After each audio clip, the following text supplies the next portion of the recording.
Welcome back. తెలంగాణలో పోటీ చేసే అంశంపై జనసేన అధినేత పవన్ కళ్యాణ్ ఒక క్లారిటీ ఇచ్చారు. వచ్చే జిహెచ్ఎంసీ ఎన్నికలు మాత్రమే కాదు, 2028 అసెంబ్లీ ఎన్నికల్లో కూడా పోటీ చేస్తాము అని చెప్పి స్పష్టంగా చెప్తూ ఉన్నారు. ఒకసారి జనసేన నేను ఇప్పుడు దాకా నిర్ణయించుకోవాలా, మీరు అంటున్నారు కాబట్టి చెప్తున్నా, తెలంగాణలో జనసేన ఉంటుంది,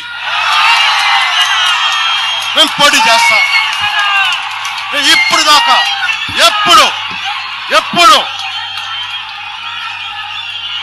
అవసరమైతే తెలంగాణలో తిరుగుతాం, మేమే తిరుగుతాం.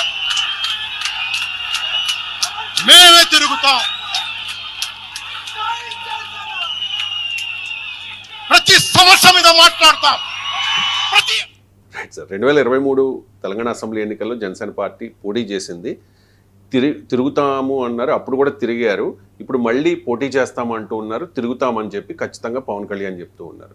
సో తెలంగాణలో జనసేనకున్న సవాళ్ళు ఏంటి సార్? ఇప్పుడు తెలంగాణలో ప్రత్యేక సవాళ్ళే ఉండవు. ఆంధ్రప్రదేశ్లో పవన్ కళ్యాణ్ ఏ సవాళ్ళను ఎదుర్కొని ఈ స్థాయికి వచ్చారో తెలంగాణలో కూడా ఇనీషియల్గా సవాళ్ళు ఉంటాయి. ఒకటి. రెండవది, ఒక్క పవన్ కళ్యాణ్కే ప్రత్యేక సవాళ్ళు ఉండవు. కేసీఆర్ ఆంధ్రప్రదేశ్లో రాజకీయం చేసినా, చంద్రబాబు జగన్లు తెలంగాణలో రాజకీయం చేసినా ఏ సవాళ్ళు అయితే ఉంటాయో అవే సవాళ్ళు పవన్ కళ్యాణ్కి ఉంటాయి. ప్రత్యేకంగా ఏముంటాయి? ఎందుకంటే మొదటి సవాల్ ఏముంటుంది అంటే, మన దేశంలో రాజకీయాలు అనేది ప్రెసిడెన్షియలైజ్ అయ్యాయి. మనది పార్లమెంటరీ డెమోక్రసీ అయినా అవర్ పాలిటిక్స్ హావ్ బికమ్ ప్రెసిడెన్షియలైజ్డ్. మీకు మోడీని చూసి బీజేపీకి ఓటేస్తున్న రోజులు ఇవి. బీజేపీ కోర్ ఓట్తో పాటు నేషనల్ ఎలక్షన్ స్టడీస్ ఏం చెప్తున్నాయి? 1/3 ఆఫ్ బీజేపీ ఓటర్స్ కేవలం మోడీని చూసే ఓటేస్తున్నారు. 1/3, నాట్ అ జోక్ కాదు. ఎందుకంటే ఇది నాట్ అ జోక్. ఇది ఎందుకంటే బీజేపీ ఒక ఐడియాలజికల్ క్యాడర్ బేస్డ్ పార్టీకే ఒక నాయకుని వల్ల ఇంత భారీగా ఓటింగ్ వస్తుంది. ఇప్పుడు ఆంధ్రప్రదేశ్లో ప్రజలు ఓటు వేసింది దీనికి చంద్రబాబు నాయుడు గెలిపించాలనో, లేదా జగన్ను ఓడించాలనో, లేదా జగన్ గెలిపించాలనో 2019లో ఓటేశారు కదా. తెలంగాణలో కేసీఆర్ గెలిపించాలని 2 సార్లు ఓటేశారు, కేసీఆర్ ఓడించాలని 1 సారి ఓటేశారు. అంటే మన రాజకీయాలు ప్రెసిడెన్షియలైజ్ అయ్యాయి. అందువల్ల పవన్ కళ్యాణ్కు ఓటు వేయడం వేరు, పవన్ కళ్యాణ్ చెప్పిన వారికి ఓటు వేయడం వేరు. సో ఇది ప్రమోద్ మహాజన్ బీజేపీ గురించి మాట్లాడుతూ మాట ఒకరు అడిగారు, విలేకరులు, అటల్ బిహారీ వాజ్పేయి ఇంత గొప్ప నాయకుడు కదా, మరి బీజేపీకి ఎందుకు సీట్లు రాలేదు ఆయన ప్రచారం చేసిన దగ్గర కూడా అన్నారు. అంటే ప్రమోద్ మహాజన్ అన్నాడు, వాజ్పేయికి ఓటు వేయడం వేరు, వాజ్పేయి చెప్పితే ఇంకోరికి ఓటు వేయడం వేరు, ఈ రెండింటి మధ్య చాలా తేడా ఉంటుంది అన్నారు. అందువల్ల మీకు ఆంధ్రప్రదేశ్లో పవన్ కళ్యాణ్ సీఎం కావాలి అనే ఆకాంక్ష అక్కడ ప్రజలకు ఉంది, జన సైనికులకు ఉంది. అది డిప్యూటీ సీఎం వరకు రాగలిగారు ఆ ఆకాంక్ష వల్ల. కానీ తెలంగాణకు వచ్చే వరకు పవన్ కళ్యాణ్ డిప్యూటీ సీఎం కాలేడు, సీఎం కాలేడు. సో ఇది మొదటి ఛాలెంజ్ ఉంటుంది. అంటే పవన్ కళ్యాణ్ ప్రతిపాదించిన వారికి ఓటు వేయడం వేరు, పవన్ కళ్యాణ్కే ఓటు వేయడం వేరు. ఇది మొదటి తేడా. ఎందుకంటే మీరు ఎన్ని చేసినా ఆంధ్రప్రదేశ్ రాజకీయాలను వదిలేసి, తనకున్న అక్కడ అవకాశాలను వదిలేసి తెలంగాణకు వచ్చేస్తే రాజకీయం చేయరు కదా. అది నిన్న పవన్ కళ్యాణ్ చెప్పారు కదా, నేను తెలంగాణలో సీఎం అవుతానా అని ఆయనే అడిగారు. సో సీఎం మీరు ఇప్పుడు ఎక్కడన్నా పవన్ కళ్యాణ్ మీటింగ్ పోను ఆంధ్రప్రదేశ్లో ఏ నినాదం, ఇప్పటికీ కూడా ఏ నినాదం వస్తుంది? సీఎం. మన తెలంగాణలో రాలే కదా. నేను ఎక్కడన్నా, నేను మీటింగ్లో మీరు కూడా వెళ్ళారు కదా మీడియా ప్రతినిధిగా, ఎక్కడ నేను విన్నారా సీఎం అని? మరి ఎందుకు రాలేదు? అక్కడేమో సీఎం అని నినాదం వస్తుంది, ఈవెన్ ఇప్పుడు కూడా వస్తుంది. అన్నప్పుడల్లా పవన్ కళ్యాణ్ క్లారిటీ ఇస్తానని, ఎమ్మెల్యేగానే మీరు గెలిపించలేదు, సీఎం అంటారేంటి అని స్పష్టత ఇస్తూ ఉంటారు. సో మీరు అందువల్ల మీరు తెలంగాణలో కూడా ఒక్క నినాదం లేదు సీఎం అని మీరు గమనించండి. ఇది మొదటి ఛాలెంజ్ ఉంటుంది. రెండవ ఛాలెంజ్ ఏముంటుందంటే, 2 రాష్ట్రాలుగా విడిపోయినప్పుడు ఈ 2 రాష్ట్రాలు నార్మల్గా విడిపోలే కదా, కొన్ని ఎమోషన్స్ పైన, కొన్ని డిస్ప్యూట్స్ పైన విడిపోయాయి. అవి ఇప్పటికీ కూడా డిస్ప్యూట్స్ అలాగే ఉన్నాయి కొన్ని. అట్లీస్ట్ మీకు ఉదాహరణకు బనక్కచెర్ల ప్రాజెక్ట్, ఆంధ్రప్రదేశ్ ఏమో గట్టిగా దీన్ని సమర్థిస్తుంది, తెలంగాణ గట్టిగా వ్యతిరేకిస్తుంది.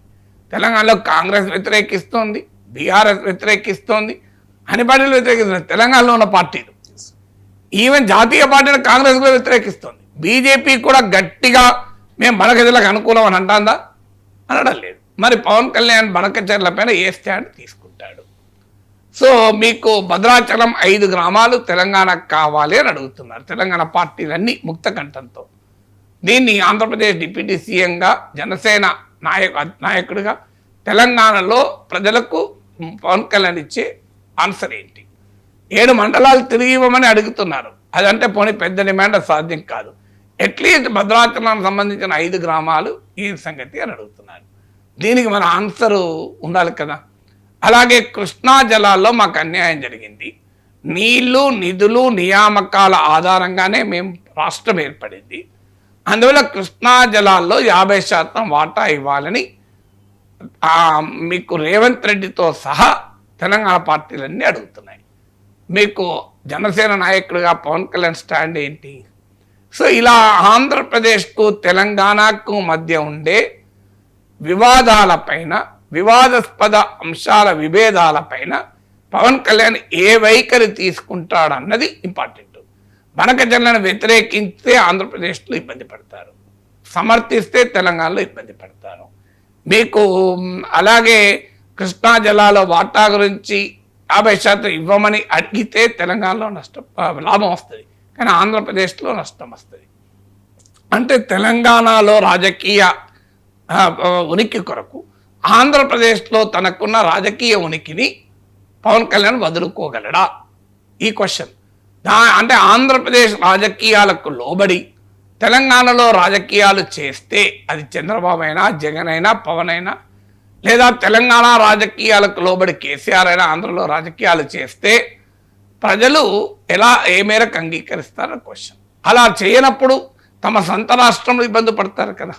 21 మంది ఎమ్మెల్యేలను గెలిపించుకొని తానే డిప్యూటీ సీఎంగా ఒక గేమ్ చేంజర్గా ఆంధ్రప్రదేశ్ రాజకీయాల్లో తన ఉనికిని కాపాడుకోవడం అనేది కీలకమవుతుంది కదా. అది మరి తెలంగాణలో రాజకీయాలు చేసినప్పుడు అనివార్యంగా ఆ ఇష్యూస్ ముందుకు వస్తాయి కదా. అందుకే మీరు గమనించండి, రాష్ట్రాలు విడిపోయిన తర్వాత ఎక్కడా ఒక పార్టీ మరో రాష్ట్రంలో సక్సెస్ అవ్వండి చాలా రేర్. నాకు గుర్తున్నది ఒక ఏమన్నా ఉందా? మీరు ఉత్తరప్రదేశ్లో ఉత్తరాఖండ్ భాగం, ఉత్తరప్రదేశ్లో సమాజ్వాదీ పార్టీ బలమైన పార్టీ, బీఎస్పీ బలమైన పార్టీ. మీరు ఉత్తరాఖండ్లో సమాజ్వాదీ పార్టీ లేదు, బీఎస్పీ లేదు, కాంగ్రెస్ బీజేపీల మధ్య ఉంది అక్కడ రాజకీయం. బీహార్లో జేడీయూ ఆర్జేడీ లోక్ జనశక్తి పార్టీ ప్రధాన పార్టీలు. జార్ఖండ్లో జార్ఖండ్ ముక్తి మోర్చా ప్రధాన పార్టీ. ఇవాళ జార్ఖండ్లో ఆర్జేడీ లేదు, జేడీయూ లేదు, ఎల్జేపీ లేదు, బీహార్లో జేఎంఎం లేదు.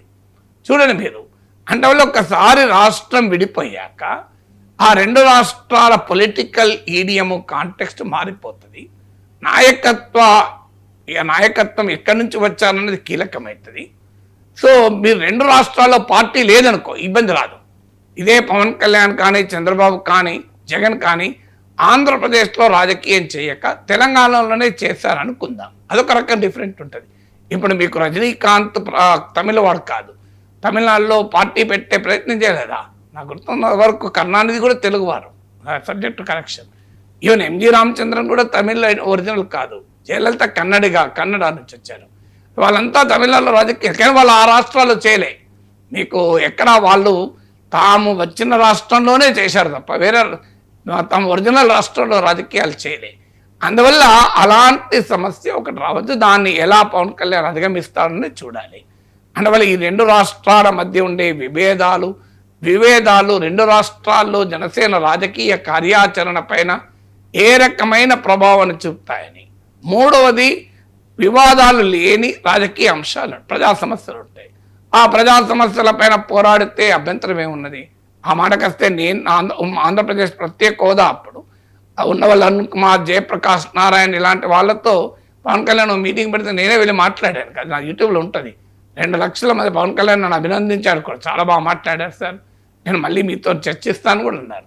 సో అందువల్ల ప్రజా సమస్యలు తెలంగాణ సమాజంలో తెలంగాణలో ఉన్న రాజకీయ పార్టీలు పట్టించుకొని తెలంగాణ రాజకీయ పార్టీలు ప్రాతినిధ్యం వహించని తెలంగాణ సమస్యల పైన కనుక మాట్లాడితే డెఫినెట్గా ట్రాక్షన్ ఉంటుంది, దాంట్లో ఏం తప్పేముంది. అది 3వది. 4వది, నాయకుడు ఎంత సమయాన్ని ఇవ్వగలడు అని. మీకు తెలుగుదేశంలో అనుభవం ఉంది. తెలంగాణ తెలుగుదేశం కోరింది ఏంటి? చంద్రబాబు నాయుడును, మీరు ఆంధ్రప్రదేశ్లో రాజకీయం చేయండి, మాకు లొకేషన్ ఇవ్వండి. ఈయన హైదరాబాదీ బిడ్డ, అందువల్ల తెలంగాణ చంద్రబాబు ఇవ్వగలిగాడా? ఏదైనా ఆంధ్రప్రదేశ్లో అక్కడ తన కొడుకు ముఖ్యమంత్రి కావాలని కోరుకుంటారు తప్ప లోకేష్ను తెలంగాణలో రాజకీయం చేయమని చెప్పగలరా చంద్రబాబు? చేయలేదు కదా. అలాగే మీకు ఇంకొక ఎగ్జాంపుల్ కూడా చెప్తాను. మీకు ఈ మధ్య కూడా లోకేష్ నేను సమయాన్ని కేటాయిస్తానన్నారు. కానీ ఎంత కేటాయించగలిగారు ఇప్పటికీ? మీరు అప్పుడప్పుడు మీటింగ్లు పెట్టడం తప్ప సమయం చాలా ఇబ్బంది అవుతుంది. ఎందుకంటే ఆంధ్రప్రదేశ్లోనే ఒక పెద్ద రాజకీయ లక్ష్యం పవన్ కళ్యాణ్ దగ్గర ఉంది కదా. అక్కడ 21 మంది ఎమ్మెల్యేలు, ఎంపీలు, రాష్ట్ర ప్రభుత్వంలో డిప్యూటీ చీఫ్ మినిస్టర్, అనేక శాఖలు ఇన్ని ఉండగా ఎంత సమయం తెలంగాణ కొరకు కేటాయించగలుగుతారు అనేది ఒక ఛాలెంజ్ ఉంటుంది. మూడవది. నాలుగవది గత చరిత్ర. తెలంగాణలో ఇలా ప్రయత్నాలు చేసిన వైసీపీ మొదటి ఎన్నికల్లో ఒక ఎంపీ, 2-3 ఎమ్మెల్యే సీట్లు తీసుకుని తర్వాత తెలంగాణ రాజకీయ కార్యక్షేత్రం నుంచి పూర్తిగా వెళ్ళిపోయింది. కంప్లీట్ వెళ్ళిపోయాడు జగన్. టీడీపీ 2014లో 15 సీట్ తెచ్చుకొని 2019లో మీకు 2 సీట్ల పరిమితమై 2023లో అసలు పోటీయే చేయలేదు తెలుగుదేశం. సో తెలుగుదేశం పార్టీ అనుభవం ఇది. తర్వాత జనసేన గతంలో పోటీ చేసి పెద్ద ఫలితం రాలేదు. వైఎస్ షర్మిల వైఎస్ఆర్ తెలంగాణ పార్టీ అని మళ్ళీ మామూలుగా తెలంగాణ అని పేరు పెట్టింది. కానీ ఇక్కడ ఏ రాజకీయము ఫలించక చివరికి ఇక్కడ రద్దు చేసుకొని ఆమె ఆంధ్రప్రదేశ్ రాష్ట్ర కాంగ్రెస్ అధ్యక్షురాలే అయ్యారు. సో మీకు కేసీఆర్ ఇక్కడ రాజకీయంగా ఫెయిల్ అయితే ఆంధ్రప్రదేశ్కి వెళ్ళి రాజకీయం చేయడు. కేసీఆర్ ఇక్కడ ఫెయిల్ అయితే ఇక్కడే రాజకీయం చేస్తారు, ఫెయిల్ అయినా సక్సెస్ అయినా. కానీ షర్మిల మన ఆంధ్రప్రదేశ్కి వెళ్ళిపోయింది కదా. మీరు కేసీఆర్ వెళ్తాడా? మీకు సింపుల్గా కేటీఆర్ ఫెయిల్ అయింది అనుకోండి, నేను ఆంధ్రప్రదేశ్కి వెళ్తా, నేను అక్కడ పోయి రాజకీయం చేస్తాను, వెళ్ళగలడా? వెళ్ళడు. కానీ మరి షర్మిల ఎలా వెళ్ళింది అంటే ఎప్పుడైనా ఒక ప్రాంతము, ఏ ప్రాంతం నుంచి నీవు వస్తే అక్కడికి వెళ్తారు. ఇప్పుడు విదేశీ పెట్టుబడులు వస్తాయి, డాలర్లు, మన భారత స్టాక్ మార్కెట్లో ఇన్వెస్ట్ చేస్తారు. మళ్ళీ సమయం వచ్చినప్పుడు వాళ్ళు అమెరికాకి వెళ్ళిపోవడం లేదా? సో అందుకే మీకు షర్మిల వెళ్ళిపోయారు కదా క్లియర్గా. ఇక ఐదవది ఏంటంటే అభిమానము, ఓట్లు. అభిమానము ఒకటి, సినిమా యాక్టర్లే అభిమానము ఉన్నంతగా ఓట్లు వేస్తారన్న గ్యారంటీ లేదు. బట్ మీకు అది రాజకీయ పరిస్థితులు, రాజకీయ ఎత్తుగల్ల పని ఉంటుంది. ఇదే పవన్ కళ్యాణ్ తాను పోటీ చేసిన 2 ఎమ్మెల్యే సీట్లు ఓడిపోయి 1 సీటే గెలిస్తే ఆ 1 ఎమ్మెల్యే వైసీపీలో చేరితే జగన్మోహన్ రెడ్డి వైపు నుంచి వైసీపీ నుంచి పెద్ద దాడి ఎదుర్కొంటే ఎంత అద్భుతమైన ఫలితాలు 2024లో సాధించారు. తాను 100% స్ట్రైక్ రేట్ 21 సీట్లు గెలుచుకోవడమే కాకుండా కూటమికి 164 సీట్లు రావడంలో కీలక భూమిక పోషించాడు కదా. పవన్ కళ్యాణ్ ఇమేజ్ 2019లో 2024లో తేడా ఏమీ లేదు. ఆయన గ్లామర్, ఆయన అభిమానించేవారు. కానీ రాజకీయ ఎత్తుగడలు, పరిస్థితులు నాయకులకు, పార్టీలకు రిజల్ట్ ఇస్తుంది. ఆ రిజల్ట్ ఇవ్వాలి. విత్తనం ఒకటే అయినా వాతావరణ పరిస్థితులన్నీ అనుకూలిస్తేనే అది పంట మంచిగా పండుతుంది. సో విత్తనం ఉండాలి కంపల్సరీ. సో ఇక్కడ కూడా ఏమవుతుంది అంటే ఆ రకమైన రాజకీయ పరిస్థితులు, ఎత్తుగడలు మరి ఏమి అనుసరిస్తారో మనకు తెలియదు. అంటే బీజేపీతో కలిసి పోటీ చేస్తారా, విడిగా పోటీ చేస్తారా అని ఇక మీకు తెలియదు. అందువల్ల ఈ పరిణామాలు తెలియకుండా మనము ఫ్యూచర్ అంచనా వేయడం, చరిత్ర అనుభవం అయితే అన్ని పార్టీలు ఇక్కడ ప్రయత్నించి ఇది సాధ్యం కాదని గుర్తించి రిటర్న్ వెళ్ళాయి. ఇప్పటికీ తెలుగుదేశం ఒక ప్రయత్నం చేస్తా అంటుంది, మీకు జనసేన ప్రయత్నం చేస్తా అంటుంది. దాన్ని ఆహ్వానించాలి. డెమోక్రసీలో more the political parties greater the choice for the people కదా. Right sir, thank you so much sir. చాలా అంశాలకు సంబంధించి చాలా డీటెయిల్డ్గా, ఇన్డెప్త్గా విశ్లేషణ అందించినందుకు